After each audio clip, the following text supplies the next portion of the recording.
may naiturong direksyon na dapat nilang baybayin. Sa mga bata nito, nawawala yung concentration ko sa inyo eh. Pati si Johnson eh, naiingay sa inyo eh. Kayo yung mas malakas ng boses, Mike.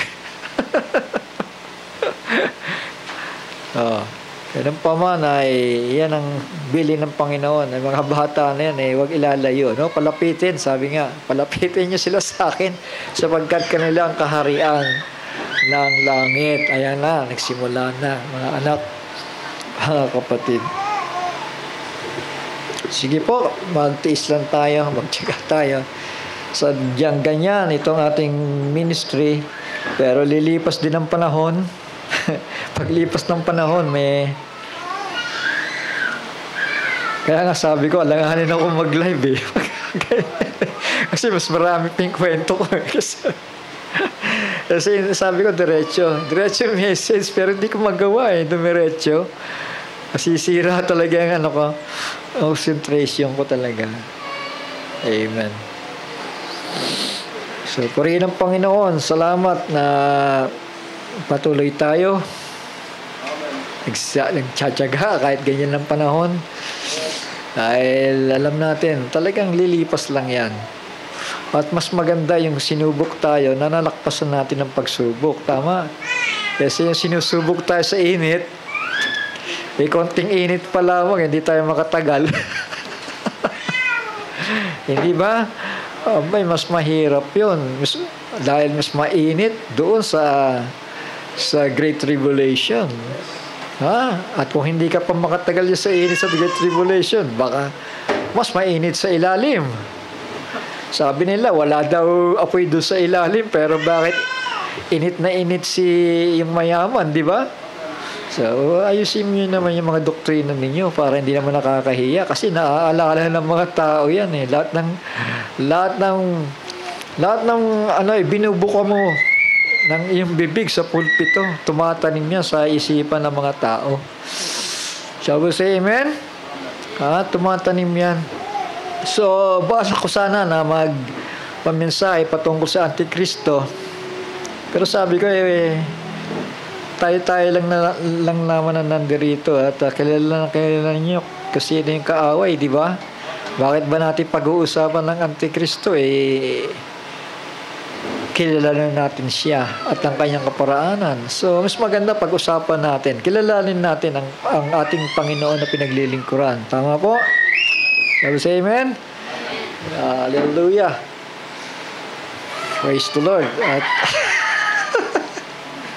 tayo po'y manalangin.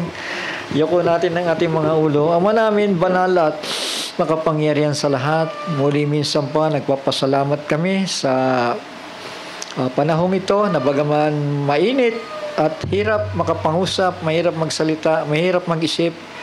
Subalit, nandyan ang iyong banal na Espiritu sa aming mga puso, sa aming isipan, sa aming kaluluwa, na when the Spirit of truth is come, we will guide you into all truth.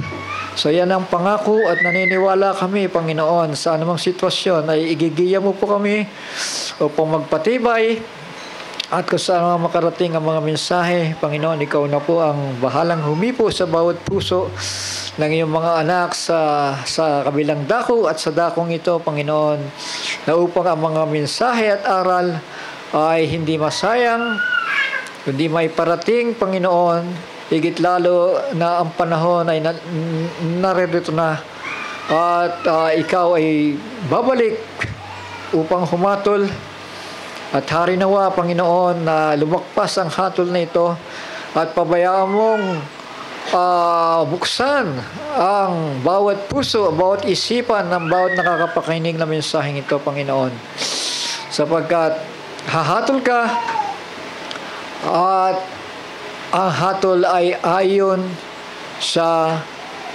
gawa ng isang tao, Panginoon, whether ito man ay masama o mabuti o ito may nag-ingat at nagmahal sa iyong mga salita at mga pangako na tiyak, Panginoon, na mga pangakong yan na bawat pinanghawakan ng tao ay mapapasa kanila. Kaya Salamat sa araw na ito. Muli kang mangusap sa iyong lingkod, Panginoon, minsan pa. At sa pangalan ng aming manunubos na si Yahshua HaMashiach, ito po'y aming samot dalangin. Amen and amen. Shall we say, praise the Lord? Purihin ang Panginoon. At salamat sa nagdaang linggo na sa kabila ng masamang panahon, hindi ko ma-describe kung anong panahon ito. Kapag bumabagyo kasi, sabi nila masamang panahon.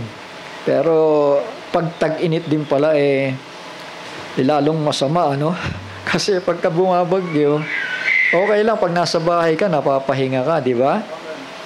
Amen?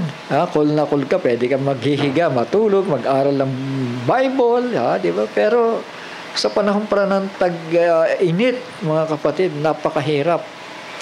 Napakahirap mag-relax, napakahirap mag-stay sa bahay, lalo mainit, At napakahirap din mag-aral ng salita ng Diyos kasi hindi talaga pumapasok, di ba? Kahit anong pag-meditate mo, mararamdaman mo yung dampi ng init, napakahirap. Marami nag-i-stay na lang sa mall, kaya lang gagastos ko doon. Pagbalik mo, balik ka na naman, napakainit na naman. So, patuloy tayo, mga anak, sadyang ganyan. Pinaparanas sa atin ng Panginoon para ika nga sabi nga through thick and thin ay masanay tayo. Tama po?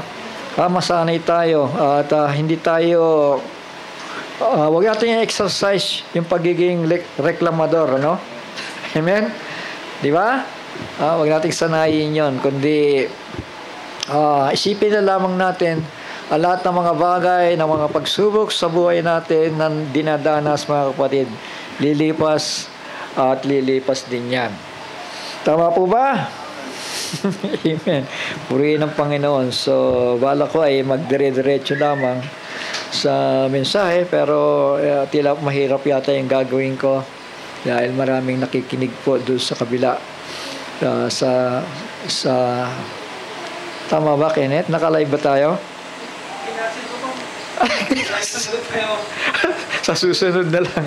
Sige, kasi parang ang hirap mag-condition Plano ko, sabi ko strictly message. Pero talagang yung condition ang iniintay natin na ibibigay ng Panginoon. So,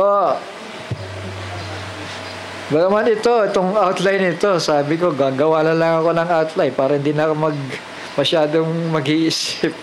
Kasi maraming mga bersikulo pumapasok sa kaisipan ko, pero ang problema ko saan ko hahanapin. Hindi ko masyado memoryado, mga kapatid. So, dito tayo magtatalakay. Mababasik po natin sa kung ano ang kailangan ng simbahan. Tama? Shall we say amen? Still, yung mahalaga, makilala natin ang ating Panginoon. Tama po ba? So, anointing, power, authority, and divinity. So, nakinino lahat ito? Nasa ating Panginoong Hesukristo. Shall we say amen? Nakikinig ba kayo sa bawat pagmensahe ng mga tumatayo sa pulpitong ito?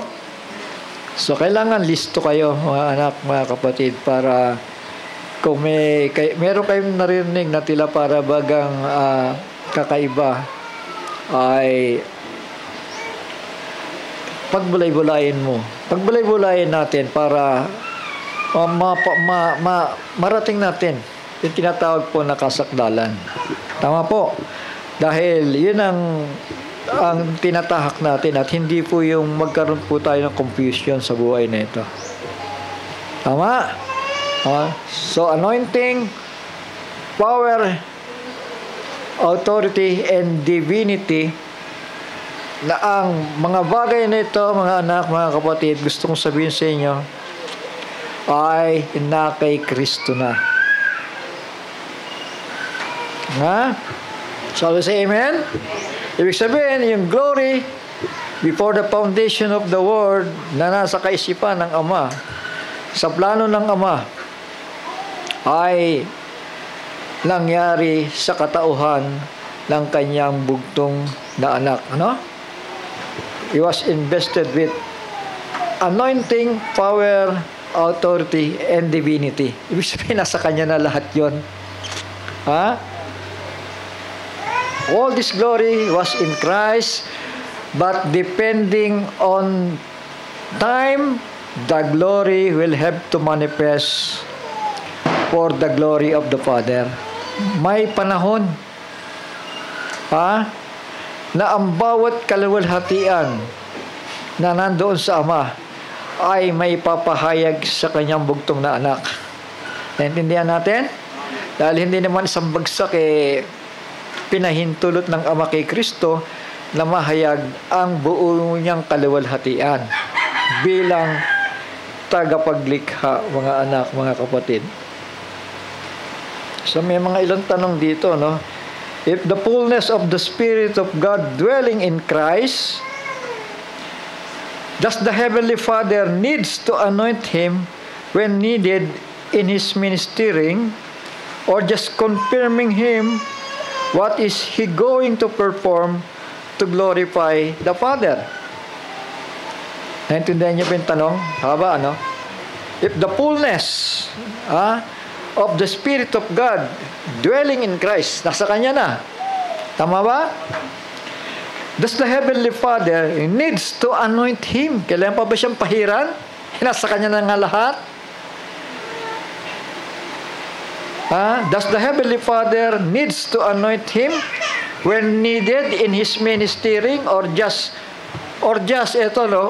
confirming what is He going to perform to glorify the Father? O kinukumpirma lang sa Kanya kung ano yung dapat niyang gawin sa presente niyang kalagayan? Kailan pa bang utusan siya, pahiran siya every time? Yung tanong kasi dito, yung pangalawang tanong, is he separated, anointed being from God? Kasi may nagtuturo nito ulitin ko yung pangalawang tanong. Is he a separated being from God? Separate ba sila? Only invested with separate power? Binigyan, diyan ka anak, dito ako. Pero i-invisan lang kita, bibigyan lang kita ng anointing and power diyan. Bahala ka na sa buhay mo. Yan, tanong to So yan, is he separated, anointed being from God, only invested with separate power and need to be anointed every time in performing miracles and power in His ministry? Or God was working in Him? O ang Diyos ba ay nandoon na? From River Jordan, mga kapatid, nandoon na ang Ama. Tumahan na with all the fullness. Di ba? Kung with all the fullness ang tumahan sa Kanya, walang sukat nga So yung tanong, does the Father needs to anoint Him every time na magpe-perform siya? Sabi niya, nalalaman ko, Ama, ano siya'y manalangin, nalalaman ko na lagi mong dinidinig ang aking tinig. Tama? Kaya nga, sabi niya, Lazaro, lumabas ka. Siya pa say amen? Amen! Ibig sabihin, kahit hindi niya ipaalam sa Ama, gagawa at gagawa ang Ama sa Kanya. Tama po? Kaya yung time na yan, mga kapatid, nag-iiyakan sila dahil si Lazaro ay nailibing na, nakabalot na, mga kapatid. Pero si Kristo, hindi nagdalawang isip, mga kapatid. Pero bilang anak na nagmana ng kaluwalhatian ng Ama, ipinaalam muna niya sa Ama dahil ito yung kaganapan na hindi siya nakipantay. Though in the form of Elohim, ay hindi po siya pumantay sa makapangyarihan sa lahat. Tama? Nagpaalam muna siya bilang galang sa kanyang Ama. Shall we say amen? So, ibig sabihin, talagang isa siyang mapagkumbaba. Tama? Na anak ng Diyos.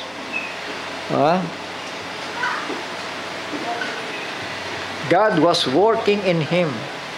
A separate being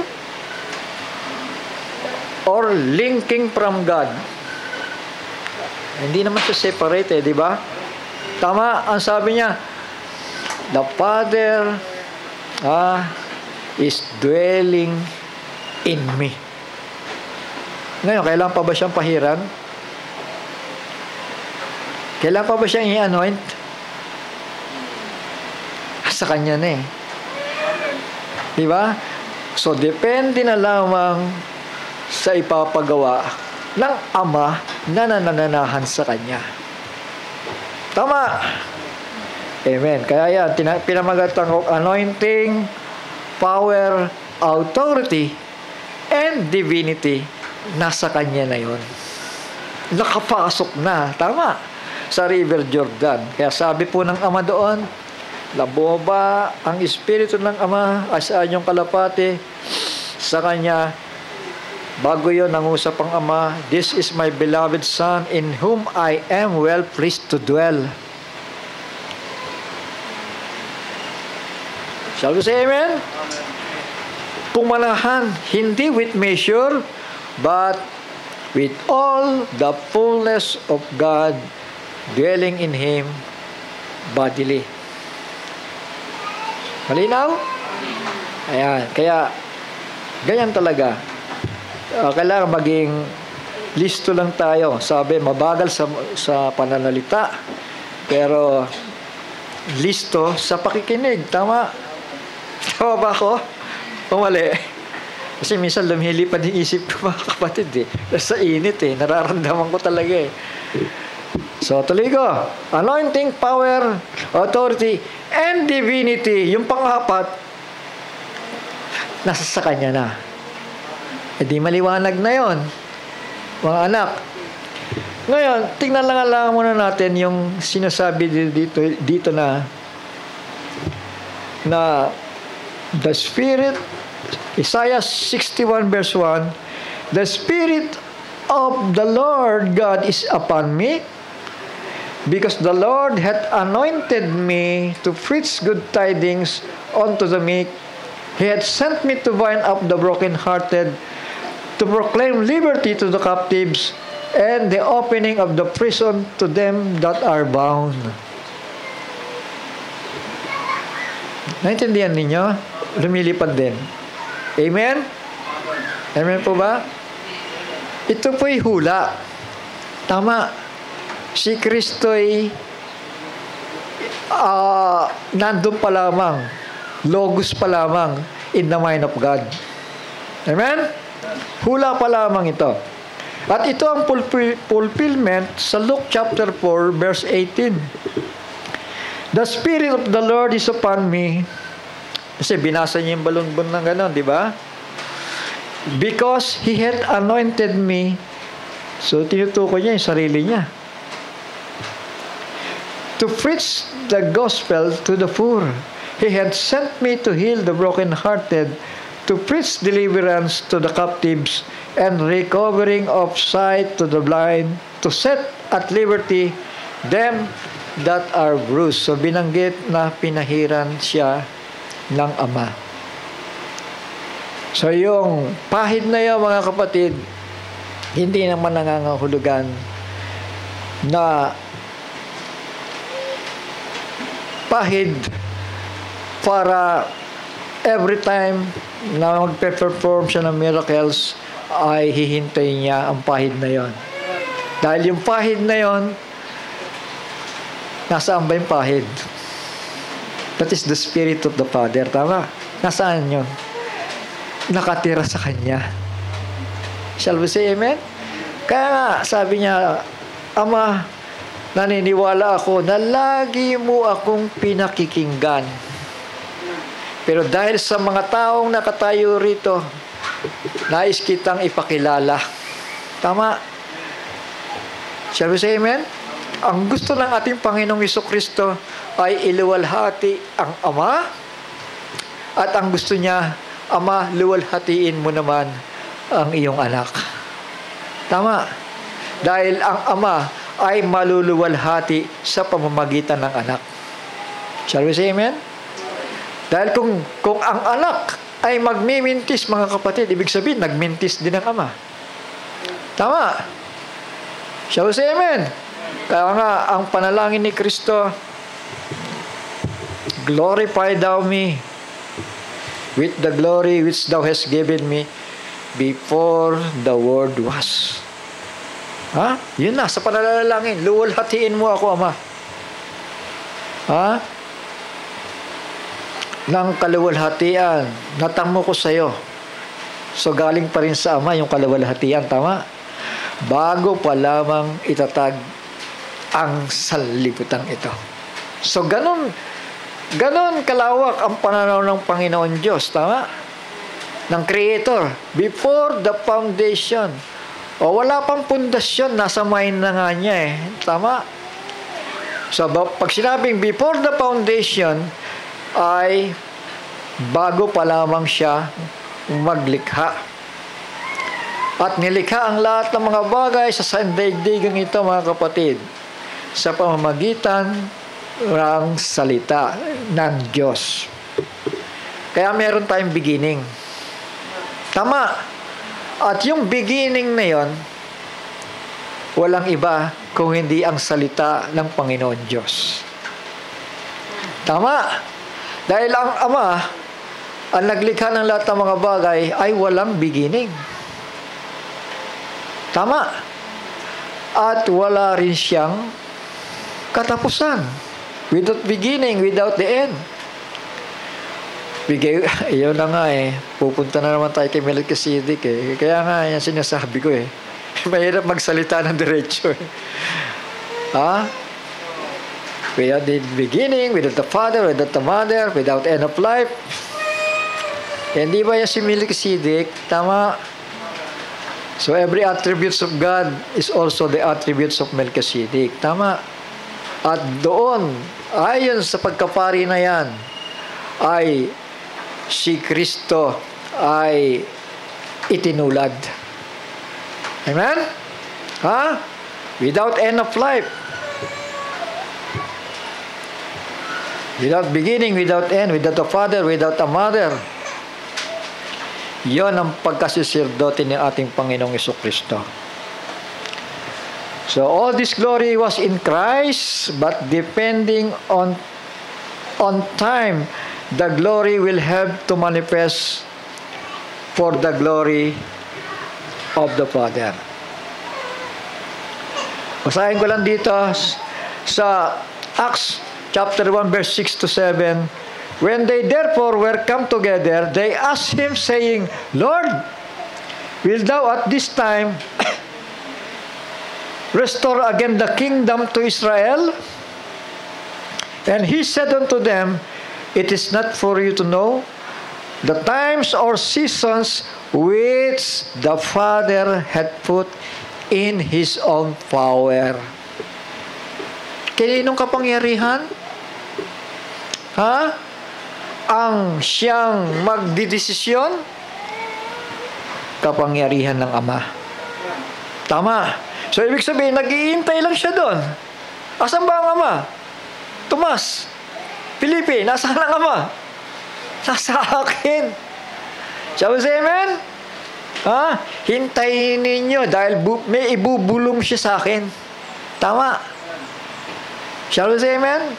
May ibubulong siya. Maghintay lang kayo. Acts chapter 1 verse 6 and 7 yon. Meron ba? Sana magbasa rin kayo, no? Malapit na dumating ang Panginoon. 1 1 Timothy 6:16. Ito po yung Ama. Ito po yung manlilikha.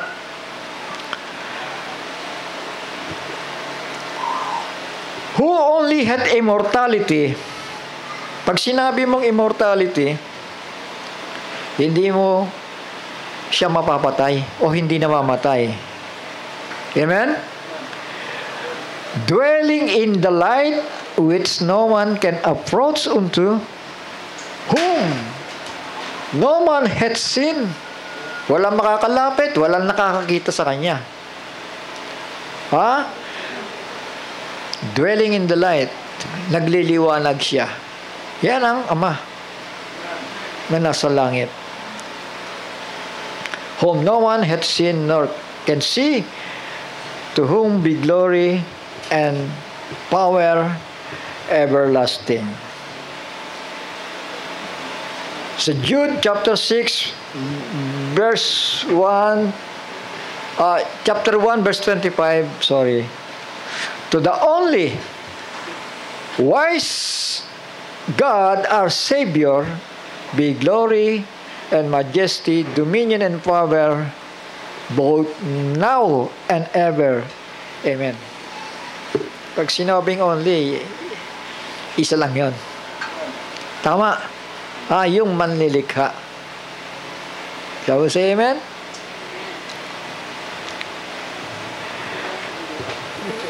John 17 verse 1. These words spake Jesus and lifted up his eyes to heaven and said, Father. Tinatawagan niya yung Ama niya. The hour is come. Glorify thy Son, that thy Son also may glorify thee. Shall we say amen?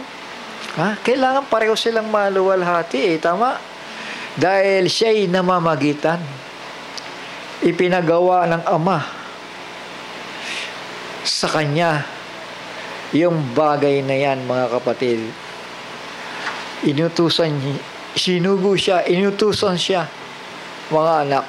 Yun ang kanyang layunin, yun ang kanyang purpose upang magpahayag ng kadakilaan ng Ama.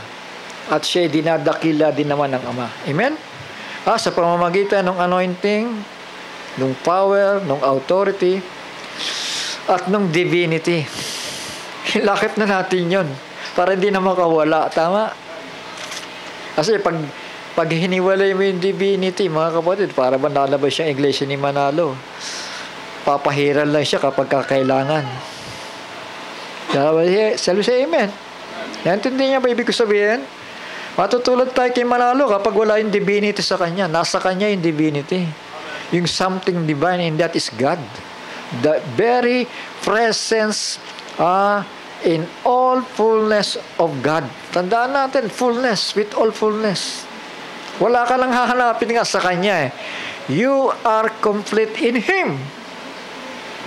Tama po. Kompleto na tayo sa Kanya.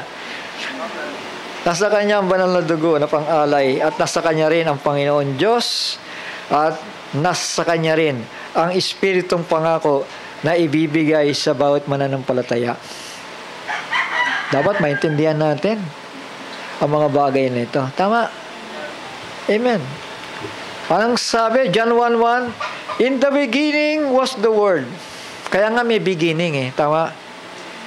Amen? Kasi, ang beginning of all creation is the Word of God. Kasi kung ang Panginoon ay tatahimik, walang malilikha. Shall we say amen? So ano ang beginning lang lahat ng bagay? Yung salita ng Diyos. Tama. In the beginning was the Word, and the Word was with God. Kaya nga, sabi ko kanina, hindi naman pipi ang Diyos, di ba? Shall we say amen? And the Word was God. Iisa yun. Shall we say amen? Ngayon, iniisip ng mga tao na nandyan na si Kristo sa in the beginning. Wala pa nga Nandun pa lamang siya sa mind. Nung hindi pa nagmamanifest ang beginning. Tama? Shall we say amen? Nasusundan ba ninyo yung thought?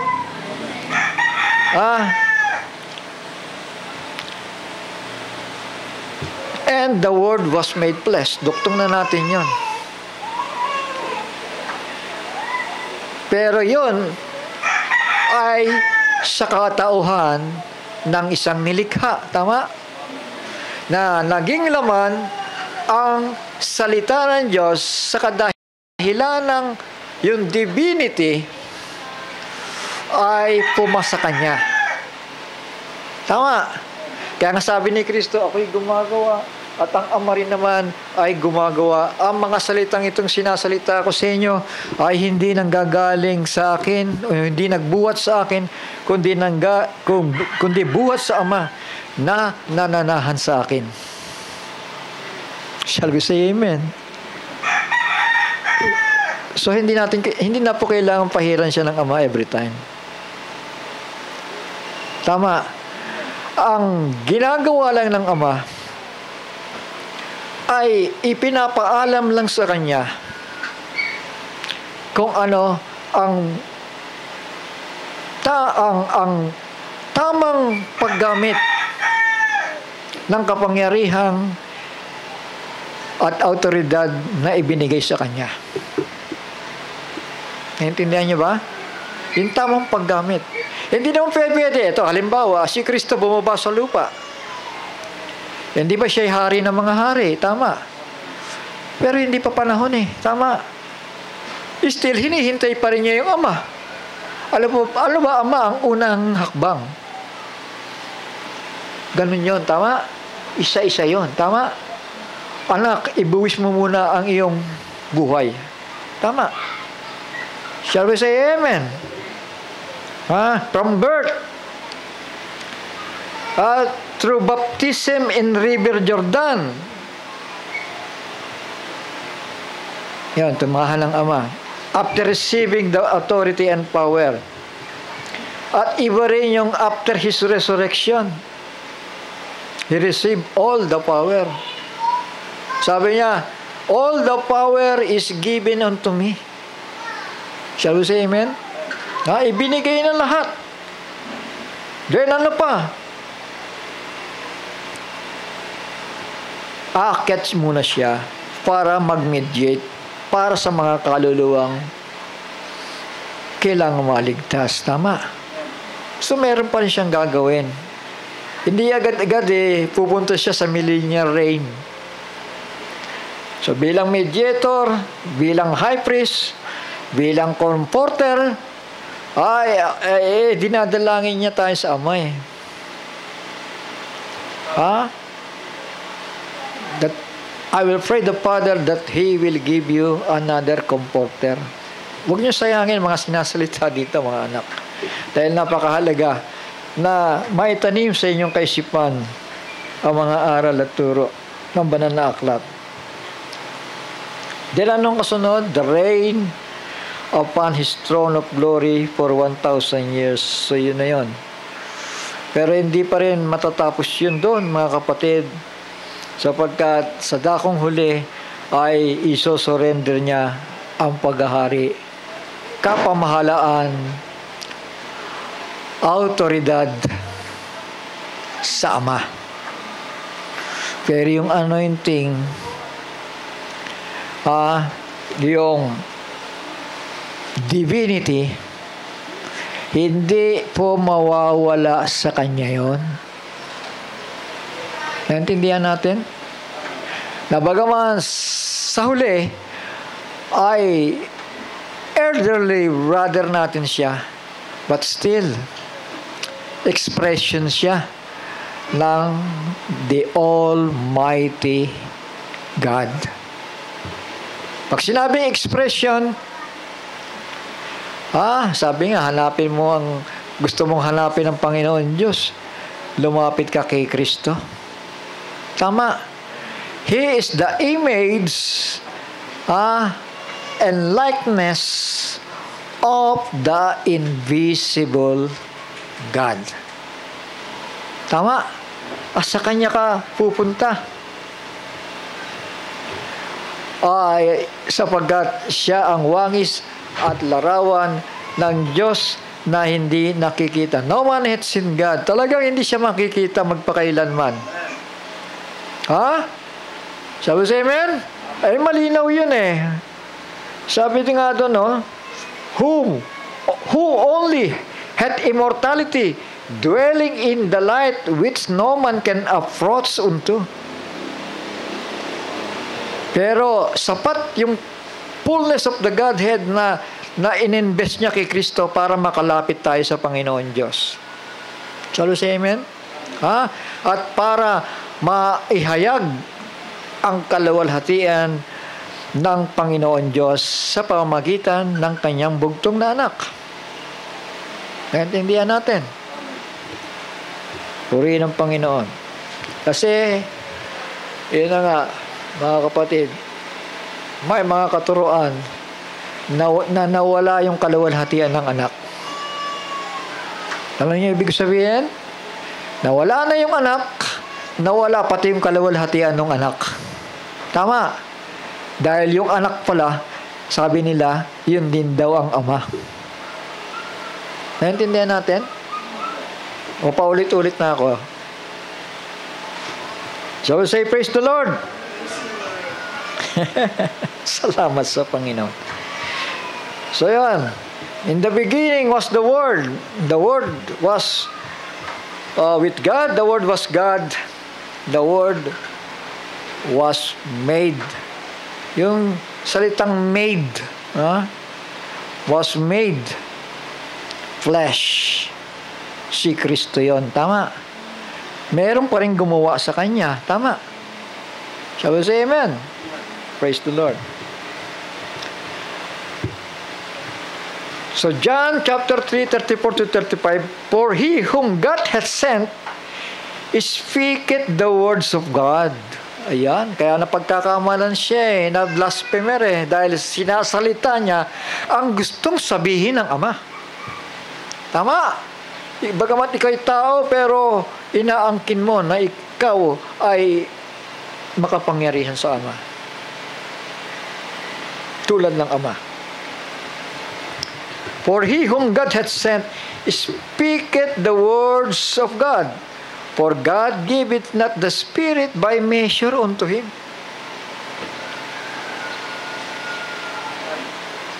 Without measure nga eh. Pag sinabi mong, ang God ba kailangan pang pahiran? Hindi pwedeng pahiran ng Diyos eh. Tama po? Pero yung anointed one, dahil pinanahanan na with all fullness of measure of the Spirit of God na nandoon po sa Kanya, naniniwala ako na wala na siyang kakailanganin at wala na tayong kakailanganin dahil na kay Kristo na ang lahat. You are complete in Him. Tama. Shall we say amen? He was invested with all the fullness of the Godhead. All the fullness of God.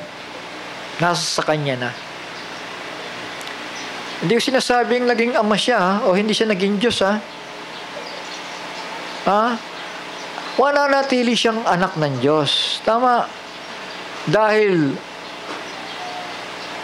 anak siya ng invisible God sa sangkalangitan at the same time na mamahay sa Kanya. Tama. So kayo pinanahanan ng Panginoon Diyos. Tama. Pero naging Diyos ba kayo? Hindi. Ang tawag sa inyo, anak ng Diyos. Si Kristo'y ganun din. Tama po. Hindi po nagbago yon dahil sa eternity, siya po'y elderly brother natin. Tama. At dahil hindi nagbabago ang Ama sa Kanyang mga plano para sa Kanya at sa atin, mananatili siyang nananahan kay Kristo at mananatili siyang nananahan sa bawat isa sa atin. So doon natupad ang kabuuan ng plano ng Ama. Let us make man in our image and after our likeness. Tama? Sabi sa amen? Nag-miss kasi kay Adam tama? Nag-miss kay Adam. Pero sa spiritual real, mga kapatid, patungkol sa spirito, mga kapatid, nagtagumpay ang Ama sa pamamagitan ng kanyang bugtong na anak. Tama po? Ha? O, sige. Colossians 1:19, for it pleased the Father that in Him should all the fullness dwell. John chapter 3, verse 34 to 35, nabasa na natin to, yung kalahati na lang. For the Father loveth the Son, and hath given all things into His hand. All things into His hand. Amen. Binigay na sa Kanya. Kaya nga sabi ko nga lang, may mga panahon na ipaiiral lamang ng Ama yung all things na yon sa pagiging anak ng Diyos niya, sa pagiging kordero niya. Amen? Dahil ang Diyos nga po ay siyang sa lahat-lahat di ba? Sabi sa amen? Ang Diyos nga po ay siyang sa lahat-lahat Hindi po si Kristo ang sa lahat-lahat, kundi yung Espiritong natanggap ni Kristo at ibinigay sa atin. Kaya ang Diyos, yung Espiritu ng Diyos na nakikristo, yun ang ibinigay sa atin. Kaya nga masasabi na ang Diyos ay sasa lahat-lahat. Naintindihan natin? The Spirit of Christ. Kaya nga, binigyan tayo ng Spirit of Christ, binigyan tayo ng Spirit of God, pero tandaan natin, iisa lang yon, tama? Hindi dalawang Espiritu na tanggap natin. We have drank into one Spirit only. And that is the Spirit of Christ na tinawag ding Spirit of the Father, the Holy Spirit, the Spirit of God. Iisa yun Tama po. Praise the Lord. So makikita natin from birth, the child grew, Luke chapter 2 verse 40, and the child grew and waxed strong in spirit and filled with wisdom and grace of God.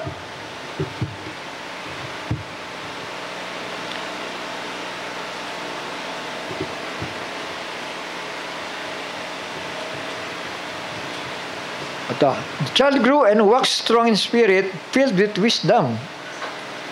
And the grace of God was with him. Ngayon, sabi ng iba, yung bata raw ay siya rin yung Diyos. Ngayon, ang tanong kasi dito, meron bang bata na meron bang Diyos pala na lumalaki sa karunungan at kaalaman o lumalago sa karunungan at kaalaman? Luke chapter 2 verse 52, and Jesus increased in wisdom and stature and in favor with man and God. Nag-i-increase ang wisdom ni Kristo, tama? So kapag ini-apply mo sa Kanya na siya mismo ang divine, mamamali, mga kapatid. Tama. Kundi ang divine o ang divinity ay pumanahan sa Kanya at hindi humiwalay hanggang eternidad. Tama? Kasi the child grew and waxed strong in spirit. Tapos sabi pa dito, increase in wisdom and stature. Mga kapatid, Yun ay sa pagkabata niya. Tama? Pero, nung lumalaki siya, lumalaki yung bata, mga kapatid, namuwi siya na normal talaga. Kaya lang, hindi sa pagkakasala.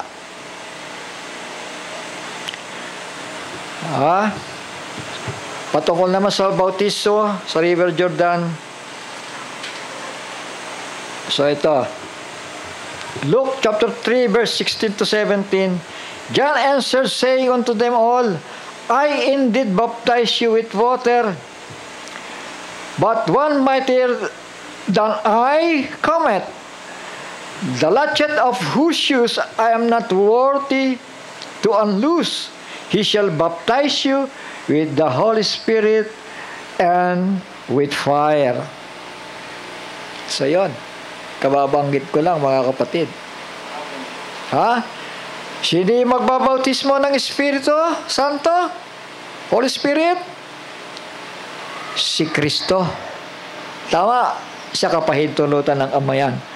Whose pan is in his hand, and he will thoroughly purge his floor, and will gather the wheat into his garner, but the chaff he will burn with fire unquenchable.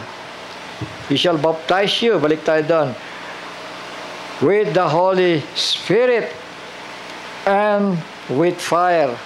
Trabaho po ni Kristo yon. Tama.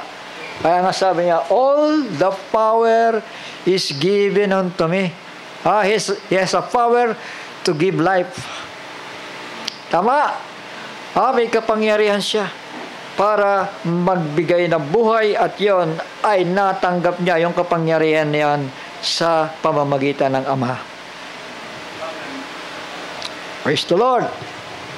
So after receiving authority and power during his ministry, at yun mga kapatid, maraming mga may sakit, may mga karamdaman, nagpalayas ng demonyo, nagpagaling ng may mga karamdaman.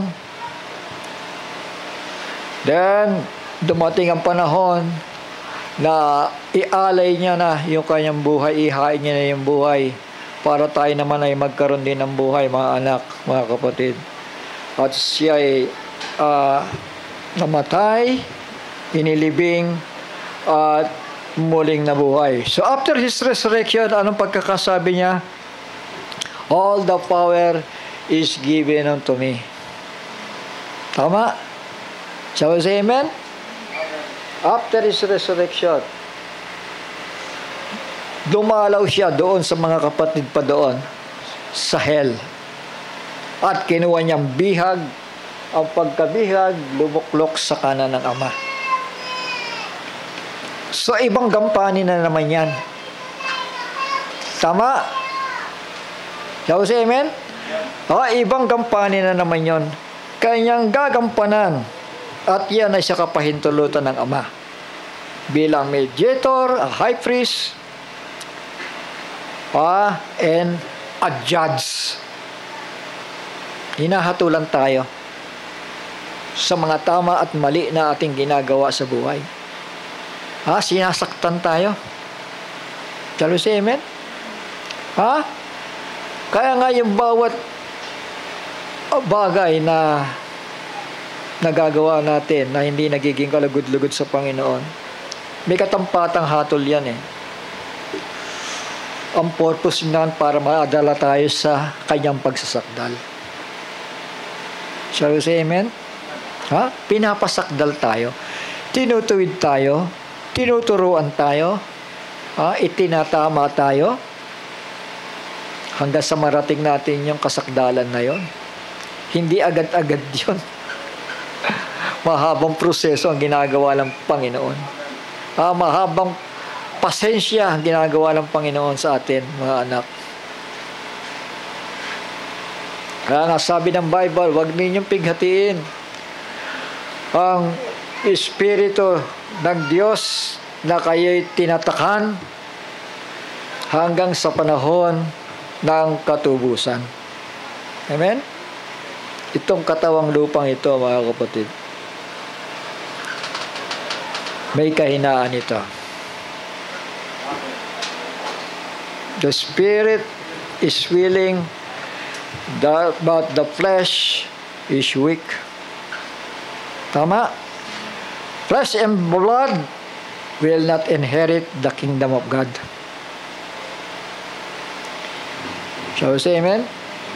Flesh and blood will not inherit the kingdom of God. Kaya kailangan mapalitan to eh. Tama?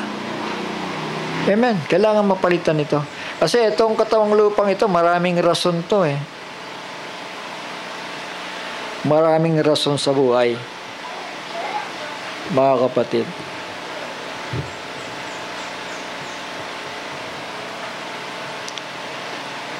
Then, pagkatapos ng mga bagay na yon, mga anak, na tayo maibalik sa Panginoon, ayon sa kapanahunan natin, then luluklok siya sa trono ng kanyang kaluwalhatian na kasama tayo. For 1,000 years. At sa dulo, mga kapatid, sa dulo ng kanyang paghahari, sa dulo ng ating paghahari, kasama tayo maghahari. Anong gagawin niya? In the end, Christ surrendered His authority and power to God. Susurrender niya na yun. Ama, hindi ko na kailangan to. Tapos na ang 1,000 taon na pinahintulot mo para maghari ako. At ang bride. So meron lamang mga kapahintulutan ng Ama. Tama? Doon sa anointing, doon sa power, authority, and divinity na nasa Kanya. Tama? Dahil meron doon na bumubulong eh. May nangungusap sa Kanya eh. May nagpapatnubay sa Kanya, mga kapatid. Kaya pagdating ng tamang panahon, 1 Corinthians chapter 15, 24 to 28, then cometh the end, when He shall have delivered up the kingdom to God. Sasauli niya ang kaharian sa Panginoon Diyos. Tama?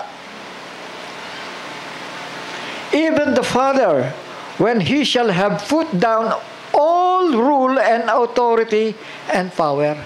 Ibababa na niya eh. Tayo rin, ganun din. Bababa na rin natin. Tama? So, babalik tayo sa normal. Tama? Ibig sabihin, hindi naman nagplano ang Diyos ng mga ganyang kaharian eh. Dahil yan, sa pagkalaglag lang ng tao yan. Tama? Dahil antimano, ang Panginoon Diyos ay hari na sa lahat ng bagay. Tama? Kaya nung nilikha niya ang tao, ang tawag sa kanya, Ama. Tama. Hanggang doon, tapos na yon. Ama namin. Ama na may likha ng langit at lupa. Sa ganun lamang, mga anak. Ang relasyon ay sons and daughters. O sons, father and son. Yon, tama. When He shall have put down all the rule and authority and power, for He must reign till He had put all enemies under His feet. Ay may kalaban. Tama. Amen? May kaaway, kaya pinahintulot yung kanyang pagrurul, mga kapatid, para supili ng tao sa kanilang laman. Pero marami pa kasi mabubuhay doon na ayon sa laman no? Sa millennium, di ba? Tama? Ang pinakabatang mamamatay na makasalanan doon ay 100 taon. Shall we say amen? Alam nyo to eh, kaya lang parang hindi ko malaman, nag-iisip kayo o inaantok. Shall we say amen? Ayan. For He must reign till He had put all enemies under His feet. The last enemy that shall be destroyed is death. Dahil may lilitaw pa na kaaway doon in a little season. Sa dulo po ng millennium. For He had put all things under His feet. But when He said all things are put under Him, it is manifest that He is accepted which did put all things under Him. Sino yon? Yung Panginoon Diyos. Tama? Yung Diyos ni Kristo. Sabi sa amen? Si Kristo ba may Diyos? Meron nga di ba? Sabi niya, huwag mo muna akong hipuin dahil pupunta muna ako sa Ama, sa inyong Ama, sa aking Diyos at sa inyong Diyos. Ilang beses yun, di ba? Tama? Amen. Hindi naman nagsisinungaling siya. Ang hirap na sa mga tao na umintindi ng katotohanan, mga anak. Kaya, ibababa niya ang pagrurule.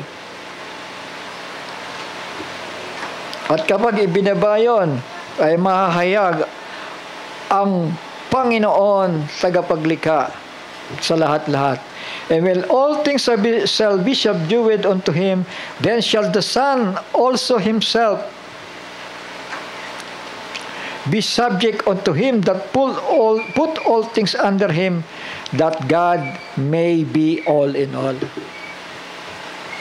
Magpapailalim siya sa Ama tama? Para ang Panginoon Diyos ay sa lahat-lahat at si Kristo ang siyang pangalay sa mga magkakapatid. Mga kapatid, we are co-heirs in Christ. Kaya sa literal, mga kapatid, mayroon pa rin tagapag-ingat ng yaman. Tama?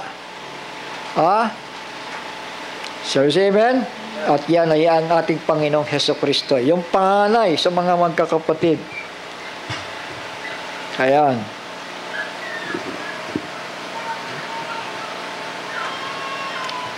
Revelation chapter 21, 22 to 27. So, nasaan na tayo? Nasa eternidad na tayo. Tama? Dahil dito niya isinuko. 1,000 years dito. Dito niya isinuko. Matapos sa little season na mapatay ang mga masasama. Revelation, ito na.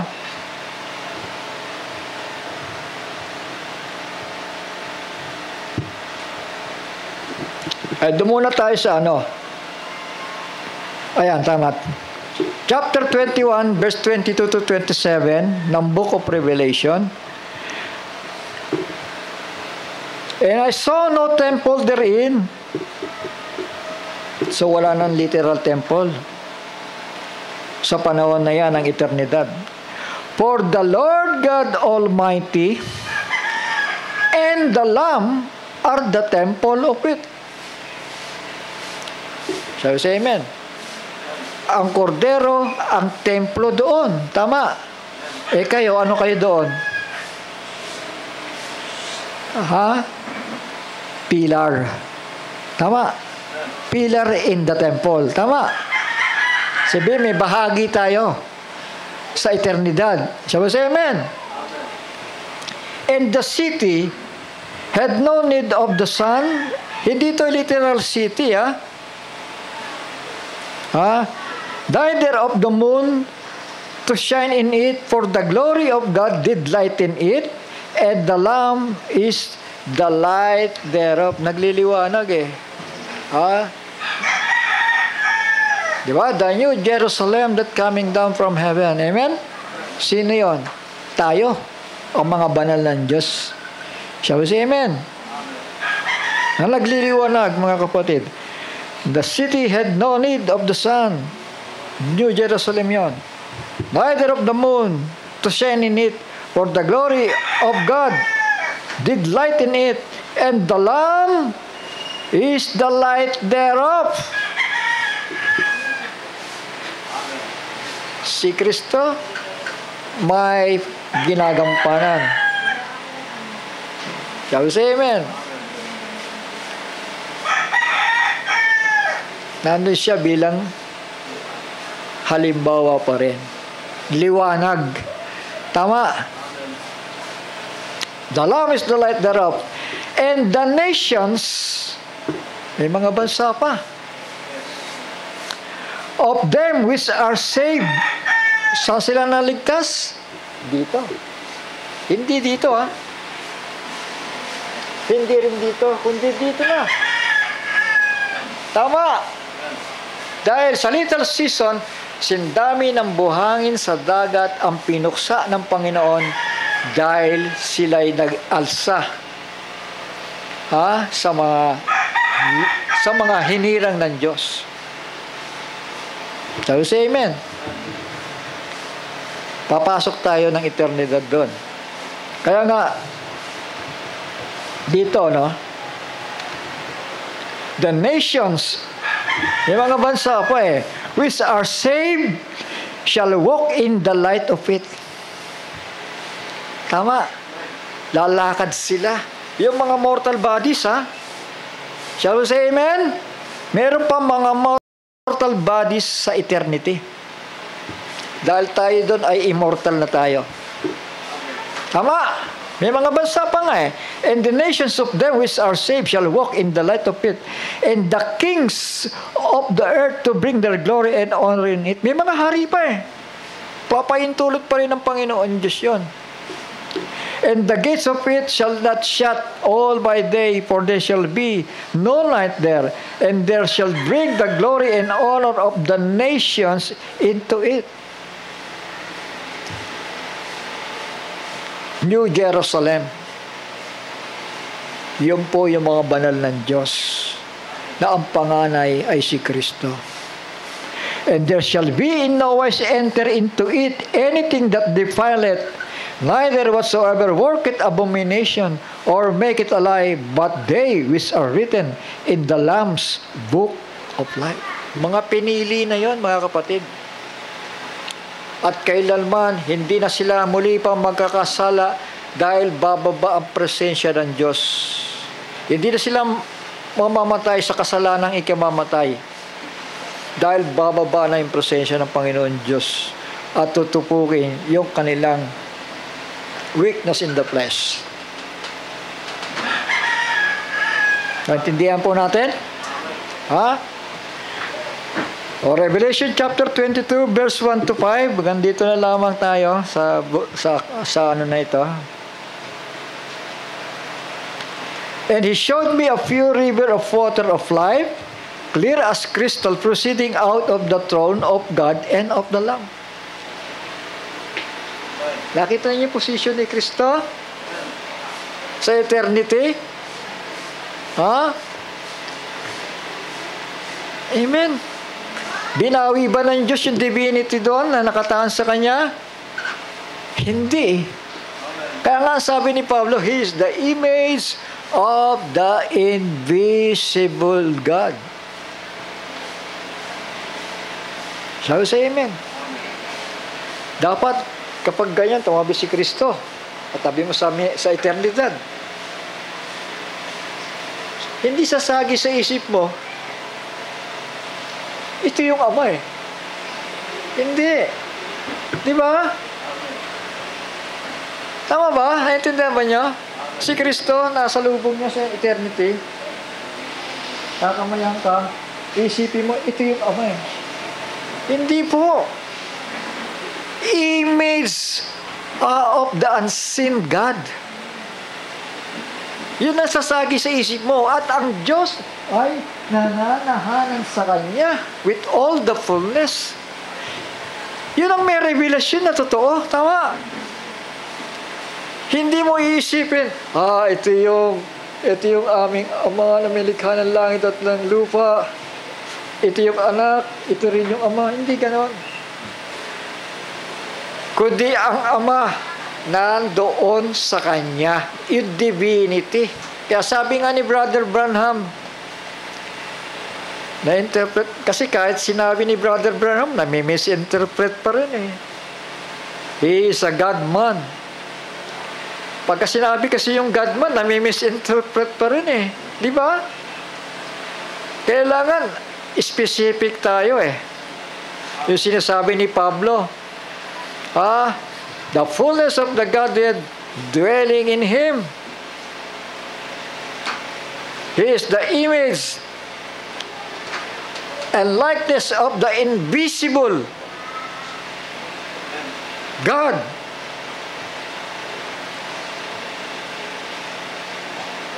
Amen?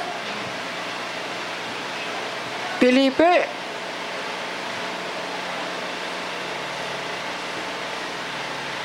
hinahanap mo ang Diyos, tama ba? Si Filipe ba yun, naghahanap? Pakita mo sa amin ng Ama.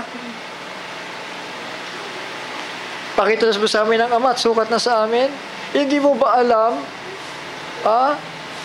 Ang tagal na natin magkasama, hindi mo ba alam na ang Ama ay nasa akin? Sabi sa amen? So, ang Diyos ay nasa Kanya. Every time ba na magpe-perform ng miracles, kailangan pa siyang pahiran? Nasa Kanya na pala yung Ama eh. Ba't kailangan pang pahiran?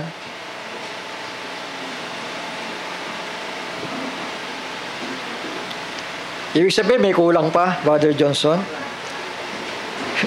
Sabi nga ni Pablo, for all the fullness of the Godhead dwelling in Him bodily. Sadyang ganyan. Mapapandalan tayo, maraming correction talaga eh. Marami pa. Pero purihin ng Panginoon, nagkakaisa tayo sa pagkakaunawa. Kung sino ang Ama at kung sino si Kristo, but in detail, kailangan pa nating pumaraon sa kasakdalan. Yan ang purpose ng fivefold ministry. Tama. Para dalhin, sabi nga, dalhin. Ay, bakit dadalhin? Sa kasakdalan, kasi hindi pa sakdal. Tama. Amen. Praise the Lord. So ito, in the midst of the street of it, and on the other side of the river was there the tree of life, the presence of God yan, which bare 12 manner of fruits, yielded her fruit every month, and the leaves of the tree were for the healing of the nations. Bakit may healing of the nations pa sa eternidad? Kasi yung mga tao na yan, meron pang weakness of the flesh. Tama? Yung mga mortal, tinutukoy ko, pero yung glorified body, hindi na sila subject doon kasi napalitan na sila ng maluwalating katawan eh. Tama? Naging immortalized na sila. Tama po ba? Pero yung mga mortal, subject to commit sins, pero hindi naman ikamamatay, parang tumingin lang kayo sa mga bata, di ba? Sabi sa amen? Tingnan niyo yung mga bata, hindi ba pagkamisan andyan yung iyakan, di ba? Sakitan, di ba? Sabi sa amen? Pero hindi yan ikamamatay na kasalanan para sa atin. Tama? Para sa kanila. Naintindihan po natin?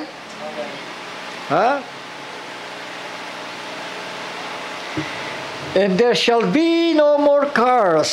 So, wala na raw sumpa. Meron lang pagagalingin. Pero wala nang sumpa. But the throne of God and of the Lamb shall be in it. Sabi sa amen. So, ibang bahagi na naman to ng buhay ni Kristo. Tama? Maaaring isipin natin, sinuko na yung paghahari niya. Tapos na siya ay magiging parang normal na lang. Hindi po. Kasi kung paanong Redeemer ang Ama, Redeemer din siya eh. Tama? Meron siyang kakaibang pahid para igalang siya na tulad ng kaluwalhatian ng Ama. Kasi nandun yung Ama eh. Hindi naman problema eh. Tama? Nasa sa Kanya eh. Di ba si Kristo sinamba? Tama? Sinamba siya bilang anak ng Diyos, and with revelation that God was also inside Him. Nandoon sa loob niya. Tama? Huwag kang nasasamba sa isang nilikha na patapos sementohan, pagkatapos binasbasan ng tubig, luluhuran mo. Mali yun. Tama? Pero ito, karapat dapat luhuran ito. Tama? Dahil nasa loob niya ang Ama sa langit. Tama? Nasa loob niya. Expression siya ng Ama. Tama. Bilang panganay. So tayo din naman ay ganoon. Lamang sa atin ay may sukat. Shall we say amen? Lahat po tayo daw, sons and daughters of God. At si Kristo bilang panganay, still, hindi binawi sa Kanya yung something divine para makita ang Panginoon Diyos na gumagawa sa Kanya. Naintindihan natin ang purpose? There shall be no more curse, but the throne of God and of the Lamb shall be in it, and His servants shall serve Him. Yung mga iba-ibang bansa na tinukoy kanina, patuloy silang sasambahin, patuloy silang paglilingkuran sa eternidad. And they shall see His face, and His name shall be in their foreheads, and there shall be no more night there, and they need no candle, neither light of the sun. For the Lord God giveth them light, and they shall reign forever and ever. Praise the Lord. So maliwanag yan. Tama. Purihin ang Panginoon.